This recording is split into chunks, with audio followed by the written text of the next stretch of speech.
How are you, Sheikh? Good to have you here with us. I want to open this session up because you're someone who's originally from Palestine, is this correct? From Gaza. From Gaza. You're a Gazan. You're from Gaza. Last year I was there. Okay, so for those that I'm holding up a picture here. Oh, yeah. You guys can see. Rabbi. So this is a very interesting picture because with all the propaganda that's out there, they're trying to make this a Jewish Muslim thing. But here, just by this picture, it's you. This is Sheikh Dr. Dremali, and is a rabbi. Yes. Yeah, a picture is worth 1,000 words, sometimes even more. So this is dispelling a huge myth. Can we start off with this picture? Can you kind of unpackage it for us? Assalamu alaikum wa rahmatullah. I'm from Gaza. I born in Gaza. I came to America in 1988 here. So my second language was Hebrew. So to be born in Gaza and with the occupation, I was in the prison there. So I have okay, like this. Okay. So I have to speak Hebrew.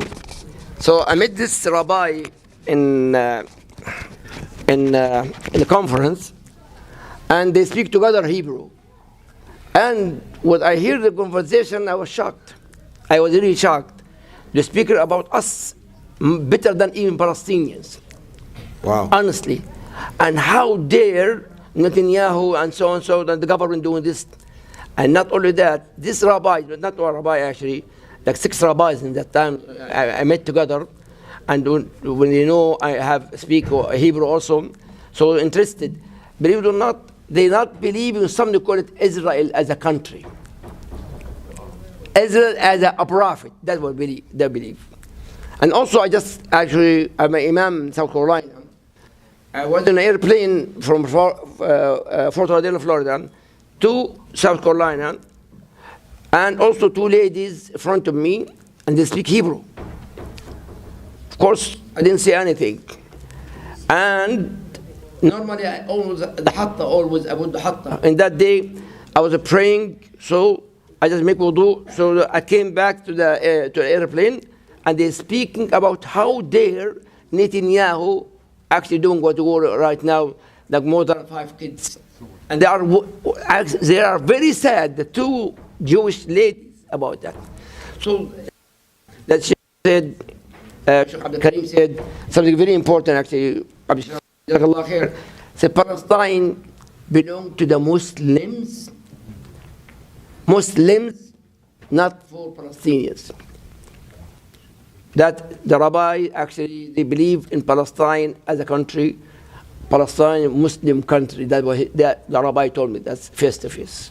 How was the situation that you recall back when you were growing up? Even before 1948, what was the situation? When I've spoken to different rabbis, even they would admit that during the time when the Palestinians were there before the Zionist occupation, that now you had Jews, Muslims, and Christians living there in relative peace. In fact, brother, I born 1961. In that time, we are occupied by the Egyptian army, and it was all sorry about that. Occupation by the Egyptian in Gaza Strip in that time. In that time also my father married my mom. My mom is the 3rd wife. So it's illegal in Gaza, by the way. Legal. So I grow up in Gaza, the army, the Egyptian army.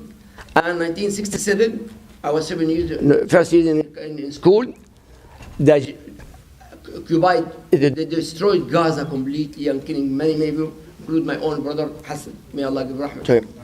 Yeah, Hassan. Hassan was actually, when he was fighting, and he got 36 bullets in him. And then a tank hit my brother Hassan. This situation, by the way, since I grew up, situation in Gaza Strip, when they occupied 1967, until this moment, the war started. Now is worse. Worse. But in my time, also the same thing. Same thing. But unfortunately, no one can help. No one can help. No one, unfortunately. So it's been progressing, it's just worse and worse, it keeps getting worse and Now worse? it's worse. Yeah. Now it's, in my family, theory, I was 1 month, 1 year and 4 months I was in Gaza Strip. Yeah. Allah subhanahu wa ta'ala blessed me. I was sick. I have a liver transplant. I was in a coma for a while in the hospital, lived in Texas hospital. And then when I wake up from my coma, I wish to go see my family or die in Palestine, in Gaza. And I went to Alhamdulillah there. Wallahi, wallahi, wallahi, brother. 24 hours airplanes, 24 hours airplane, there is no peace. And the kids, there's nothing happen. Me, because I live in America in 1988, like more than 35 years. Yes, I'm from Gaza, but now the kids have no problem with tanks and hitting and in airplanes. 24 hours. Number one. Number two, no problem with the family. Every day, 2-3 marriage, people get married, and every day people die, have nothing wrong.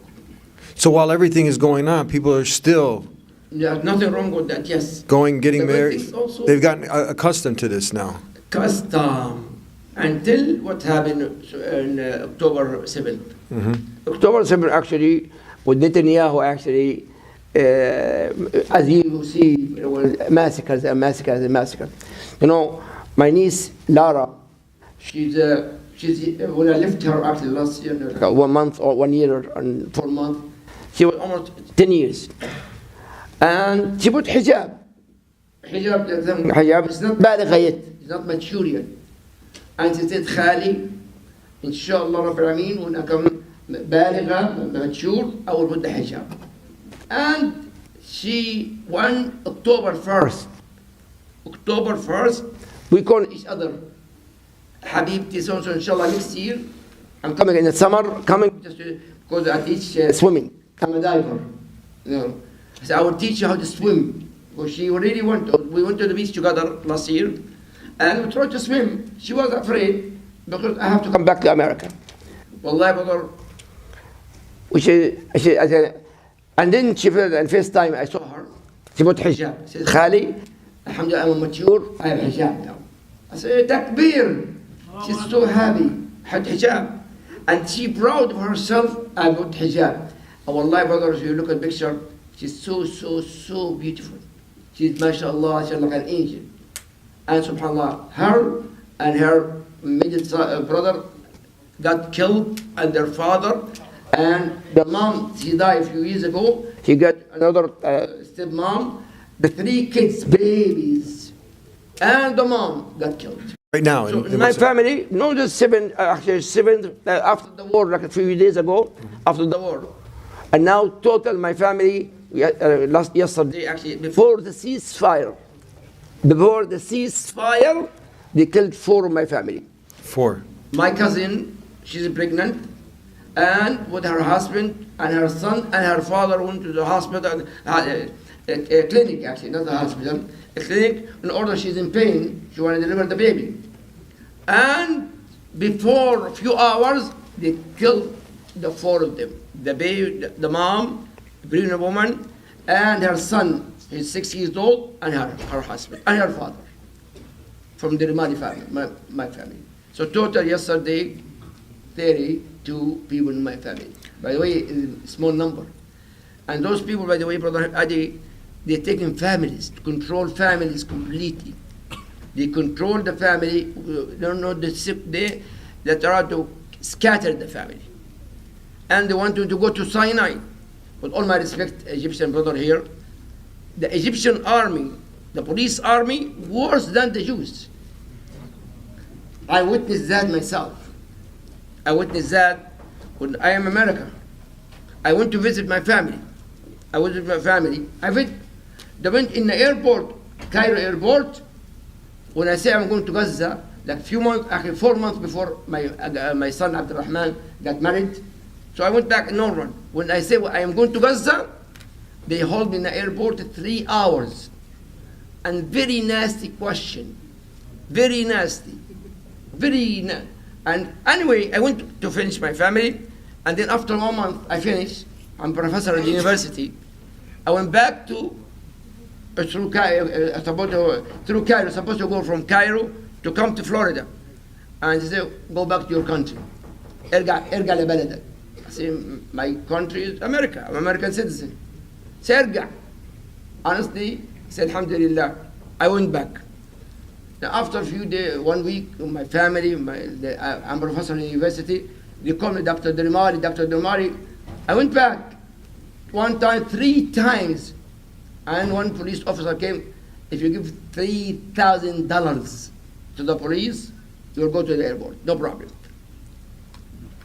But I saw in the border more than, wallahi al-azim, fi sama wa ula. I saw that the Egyptian, the army, or the police, treating the Palestinian just like the Jews right now exactly, and even worse. So Gaza, 360 square feet, by the way, plus surrounded by Egyptian, Syrian, Jordan, Lebanon, and the sea. And even the sea, if you go more than 10 kilos, they will shoot you. 10 kilos. That was going to ask my next question. For life, people who are living here with all the luxuries and all the blessings, that we have, you think you get very accustomed and spoiled, but now we're hearing, and it's kind of unimaginable. You just mentioned the sea. So is it true we're hearing calorie count, we're hearing the control of the water, undrinkable water, we're hearing electricity, fuel, and even fishing permits, you can't build. These are all realities on the ground? Absolutely. I know. I witnessed that. Mm-hmm. I witnessed it. Brother Eddie, actually, my first PhD, I have 2 PhDs, one in geology, groundwater contamination in South Florida, the other PhD in fiqh muqarn. Of course, I went to Gaza in order to help about a lot of contamination water in the sea. Why bombs and bombs and bombs and bombs? The water is very bad. So I have a solution to have a good water. And I found out if you have a well, you will kill it. They will kill you. No one allowed to have his own house wells to get water in the house. In Gaza Strip. And maybe in West Bank, I don't know about West Bank. But in Gaza Strip, in Gaza Strip, you're not allowed to have a well water to get. Plus, the sea next to the street, the Mediterranean Sea there. 10 miles, a certain time to go over there, not every time. Plus, they watch you what you catch of the fish. But wallahi, Allah Kareem, Allah Razaq. Wallahi, brother, after Salat al-Fajr, me and brother, he got killed, actually, he got shahada, inshallah. We go, the fish, Allah send the fish to the beach for the people to take it home. I saw that. And not only that, some brothers have with the عرباية, إيش عرباية والحمار اسمها إيه عرباية؟ car, with the dog. They take the fish and distribute it to the houses because we cannot even get fish. So Allah Razzaq. Subhanallah. So this I saw that many times. Every day we call the Fajr, fish there, fish there. Tell us about these settlements. This is another thing that we're hearing a lot, where people will be there, and next thing you know, they got someone coming from, they have this whole right of return. And now you, as someone who had their grandparents and their grandparents and their grandparents, they had this plot of land, someone comes over from New York, for example, and they have all these incentives, and now they come, never had any association with the land, but they come on this right of return, but someone who might have been a part of the Nakba, they can't return. Can you tell us about this? Yes. My father, actually, we are from, I live in Gaza, grew up in Gaza, born in Gaza. But my father from a village called Al-Fallujah. Al-Fallujah. Now, in Hebrew, Kiryat Arba. Kiryat Arba, go to that area. And then, my father have the key for the house. I don't know, this is, I'm right?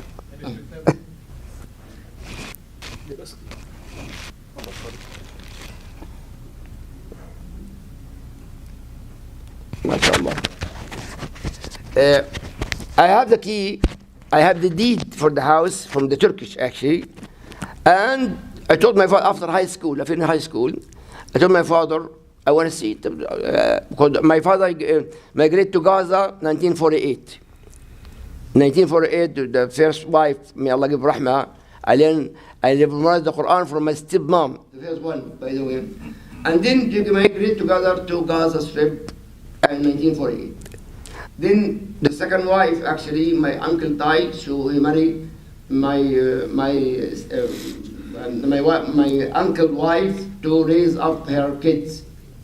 And then my mom Egyptian, by the way, my mom Egyptian. Then I take the key of the house and the deed. I went to Kiryat Arba, or Fallujah, and I saw that, I want to see the house. I say, in Hebrew, I say, just go back. Go, it's not your house. I want to see the house. And that's it. Can I see it? And actually, So you went to the location, you got the keys and the deeds. Everything. Who was there at the time now? Someone already took over? Two families. Oh, Jewish families, of course. and you just want to see it now? And settlement also. Yeah, settlement. Yeah. When I went there and they were in a house. The way my father told me, you're going to see this and this, and my father actually did, ايش فخورة in English. Fountain? No, فخورة, he make my father like a pots and cups and pots with the clay. Portrait. Portrait. And he have a place, I saw that myself, that. I said, this is my house. Oh, I said, used to be your house. Used to be your house. Of course, not only me, many families have the deed and the key for the house now belong to them. But soon, we're going to take it back, inshallah. I still have the key, by the way, inshallah. I promise Allah subhanahu wa ta'ala, I'm still alive, I'm going to go to Fallujah and pray in Masjid Aqsa. I'm an American citizen, I came in 1988, American. When I went to Masjid Aqsa, because I have Gaza, Palestine ID, so you can't go. You're not allowed to go. Al-Aqsa, I saw Al-Aqsa, you're not allowed to go. Imagine that. Instead, when I was in high school, Allah Azza wa blessed me with 5 sisters. Every Friday, Salat al-Jum'ah in Masjid Al-Aqsa. I do karate also in Masjid Al-Aqsa. I do karate in Masjid Al-Aqsa. Every Friday. Now, belong to the Muslims, I cannot enter Masjid Al-Aqsa. Have you heard this term, mowing the lawn? We've seen this happen over and over every few years, Yes. and they call this mowing the lawn. Well, they'll come and they'll go ahead and extinguish and kill so many people, and you kind of gotten used to this over the years, but do you see something dramatically different this time? Do you see something now, we're seeing a whole nother level of this happening? What is your impressions now of this particular time? You see kind of also the tide, public opinion. You see a lot of people who are waking up, it seems like, at the same time from maybe not the politicians, but the people who are siding more on the side of justice and truth. Are you seeing this? What is your opinion? Actually, what I see, I went to Washington twice actually for the Demali. And what I see there are more than 500,000 people. But the something very strange. The majority of Demali in Washington, females. Females, number one. Number two, they are do. Of course, honestly, sorry with all my respect, I cannot share that. But I'm with my group, a lot of brothers with me, and 2 imams, they came to me, and they told, actually, my mother-in-law, she died, and the imam came. I said, you want to go to the rally? I said, let's go together to Washington. from Philadelphia to over there. And I thought, more than 500,000 people in the rally. Plus, again, in Miami, I have last Wednesday, I have a media conference. Wallahi, after the interview, the TVs, many TVs station, they came to me, said, I'm sorry, honestly, we cannot speak the truth. We cannot speak the truth. Those people, TVs, they know the truth. But unfortunately, even our government, they know the truth. But our president, his heart blind. That is, they can see, but their heart blind. As you mentioned, oh, Sheikh, because the money, truly the money. Because, and the APAC supporting our government. But what I see, honestly, yes, it hurt me so badly. My nieces, my nephew, my sister, my cousin, my uncle died, they got killed, inshallah, shuhada, inshallah. But I still have a great hope. When like last year over there, and Ramadan before I was with them, wallahi, brother, I go to the masjid, every salah, everybody in the masjid. Not a huge masjid, by the way. The masjid, our masjid actually, called Abdullah Azza Masjid, had more than 2,000 people. Everybody, Jama'ah, in every salah. Number two, that's very important. Every masjid, a center for Quran, and another masajid, bigger masajid, Quran and Hadith and Aqidah. They concentrate on Aqidah. And this is why, when I ask why Aqidah, we concentrate on Aqidah.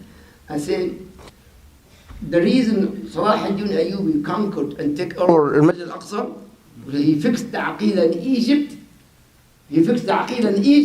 That's why he conquered the Masjid al-Aqsa. That's why they concentrate Aqidah. I was honestly, when I say the Aqidah was Satiyya, the teaching Masajid, I was so happy. So happy. And not only that, this youth masjid full with youth. And every salah, our masjid actually across the street, every salah, one of the youth stand up, take khatira and khatira. Excellent Arabic language. I was really amazed, alhamdulillah, make dua for them. The majority of those kids, by the way, got shahada already. Let me ask you this. Have you also noticed many non-Muslims, they're watching and now they're seeing the resilience of the Muslims there, and they're praising, when they're losing limbs and they're losing their families, and they're saying, Alhamdulillah, all praises to Allah, to the Creator of heavens and earth. And many are opening up now the Quran, and they're looking into Islam. Have you noticed this? Have you seen some of these videos? Mira and Hashim and Zakaria and Muhammad and her father and Muhammad is still alive, and his brother baby. And I call Muhammad, how are you? Are you okay? I said, Alhamdulillah, ya khali, I'm okay. Alhamdulillah, I'm okay. Wallahi, every time I call my family, of course, it's hard to reach. When I call 2-3 minutes, has to be less than 30 seconds. If more than 30 seconds, they destroy the house. Immediately. And so, Alhamdulillah, okay. Text each other, Alhamdulillah. Everybody, Alhamdulillah. Even got Shahada, my family, oh, but Alhamdulillah, we have somebody gonna ask us to come in the Jannah. We'll ask Allah subhanahu wa ta'ala to join him in the Jannah. So, subhanAllah, maybe I live here for like 35 years in America. I didn't feel this kind of feeling. Maybe when I went there, actually, 1 year, not last Ramadan, one Ramadan before, wallahi, I see strong iman. And I was so happy, because I always teach Aqidah and Tawheed, Aqidah, concentrate on Aqidah and Tawheed. Every masjid I go, Sheikh Addi, Jazallah khair, and those people concentrate about it. I see that in Gaza, that in Saudi Arabia, by the way, unfortunately, please, brother, very important, if life, do not take any fatwa in the present time from Saudi Arabia. No fatwa from Saudi Arabia. Their aqidah, والعلم عند Allah, is corrupt aqidah. We learn from the great shuyukh, Ibn Baz, Ibn Uthaymeen, Shaykh al-Albani, rahimahullah ta'ala. But their aqidah, there's no aqidah there. Do not take any fatwa from those people. With one mind, of course. But I see hope, inshallah. Yeah, that was before we conclude the hope. Let's talk about that, where many people are seeing this, and you kind of get into a state of despair, and it takes over. You know, the sadness and whatnot. How should we, and what could we do on this end? Okay, they have roles, and us as Americans, Muslim, we have another role. Us to speak. By the way, if we not speak, I have experience after September 11, they arrested me. When I was for waiting list, liberal transplant, they arrested me.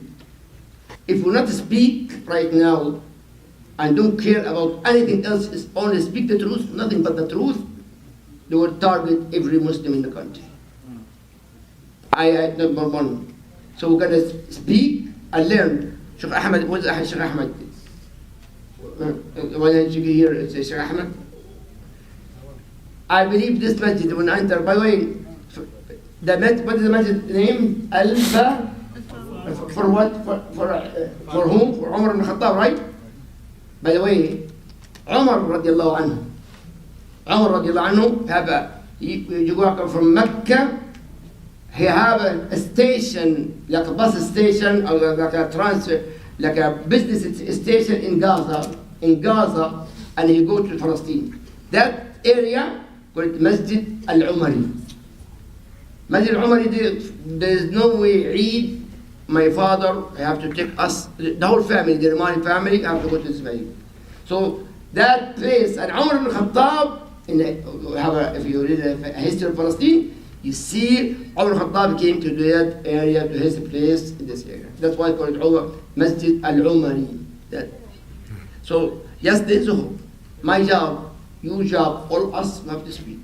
And I see, mashallah, Allah's hatta. This hatta now, by the way, do you know what is hatta here? Please come, please. Yes, come.